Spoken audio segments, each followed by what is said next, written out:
Hi guys and welcome to my YouTube channel. My name is Zwannda, and today I'm talking about property. Okay, so I think many people kind of wonder like, when will I know what to negotiate and where to negotiate, right? So today I'll be giving you 3 places where you should remember to negotiate when you are buying a property. Okay, before we can go, if you are a new viewer here, just make sure you subscribe. I really appreciate it. I'm only left with about, I don't know, 15 people to reach 4,000 subscribers, and my goal for the year is 5,000 subscribers. So please just make sure you subscribe.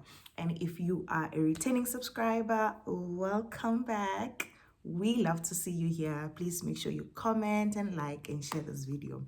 Okay, getting into the topic of the day. So I want to talk about 3 places where you should remember to negotiate when buying a property, right?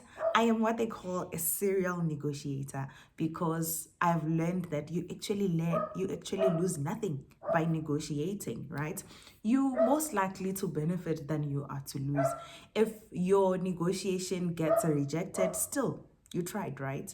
And also, excuse my neighbor's dog. Okay, so the first place where you need to negotiate is by identifying what is called a motivated seller. Okay, by just like when you're starting to look at property, that's where your first point of negotiation with the seller. Okay, like the original price, the price of the house. Okay, so a lot of people just go look for property, find the property they like, and then they start with the process. I think personally for me, I look for a property, but at the same time, I look for a motivated seller as well, because then it's much easier. When someone is motivated to sell, it's much easier for me to get a cut from the price, from the listed price, right? What is a motivated seller? Don't tell them, but it's those who are desperate to sell, right?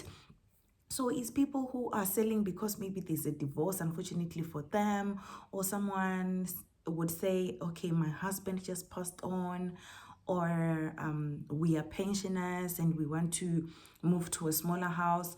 You want to ask the agent what is the reason of this person to be selling. And then when you know that, you'll be able to know that you have an ability or a probability of getting a cut from the listed price. I think generally there's an understanding that a buyer can negotiate up to 10% of the original or the listed pricing, right? But if you can see how motivated those people are, you can drop it low. Also, always consider your affordability. You can, if you understand your affordability, for an example, recently I was looking for a house which, for me, my affordability or the price which I was looking into was 1.2 million, right?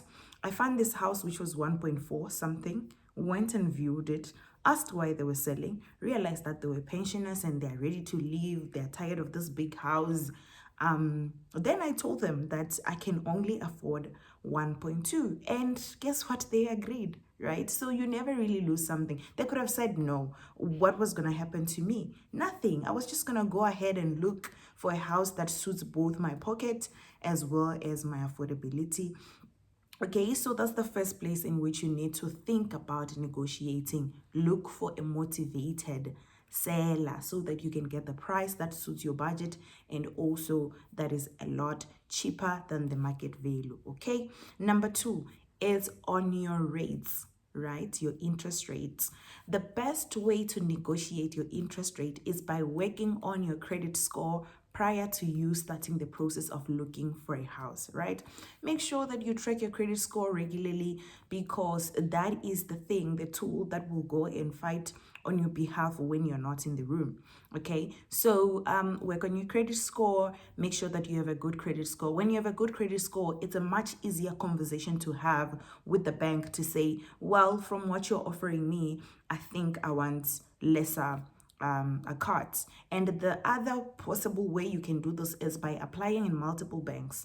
Make sure that you don't only apply in the bank in which you're using, you apply in multiple banks and compare the rates and use the best rate that you found outside of your bank to go and try to convince your bank to reduce or to match the rate which you got outside. The other way in which you can negotiate the rate is by applying for home loan outside of the 5 banks in South Africa. They are companies or financial institutions that specializes on financing home loans. So you need to make sure that at least you also apply on those, because they can offer you better interest rate than the 5 banks are offering, right?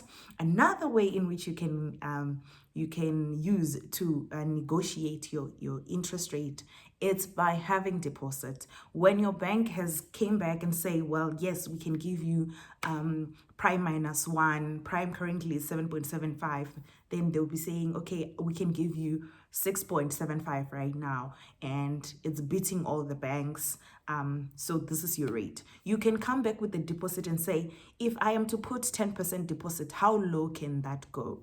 Right, from the 6.75 that they are already giving you. So then you have at least an upper hand to negotiate even lower if you keep the deposit. Make sure that you don't, put your deposit on the table right away. Wait for them to settle on a certain percentage and then come back and say, if I put up a deposit, how much can you guys give me? Then your rate is going to become lower, and your installment is going to be lower, and your total repayment amount is going to be lower as well.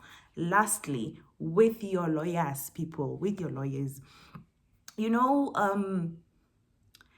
lawyers have like prescribed fee by the law society, okay? But and I know that most of them are normally charged the maximum recommended fee by the law society. But guys, some of them can give you discounts up to 15 to 30% discount. So make sure you negotiate, right? You have about 3 lawyers. You will have your conveyancer, which is appointed by the bank to register your bond against your property. You have the transfer attorney, which will transfer the bond onto your name or the property onto your name. And then you also have like the cancellation attorney. I don't know if that's the official name for them, but they cancel the previous owner's bond. Okay, so but you will only work with the two, the conveyancer and the transferring attorney, as a buyer. When you're buying, make sure you negotiate a rate. Don't be afraid. They can only say no. Okay, just tell them, would it be possible for me to get 15% discount? If they say no, they said no, but they can say yes. Recently, I was so surprised to get 25% discount on conveyance fees, right? It is possible, guys. It is possible. If you ask, you can get, right?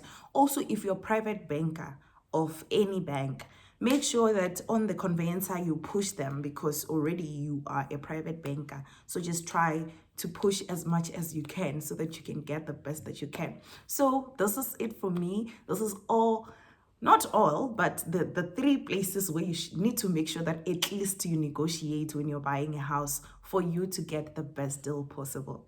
Thank you. I hope you enjoyed this video as much as I did. Yeah, comment, subscribe. Goodbye.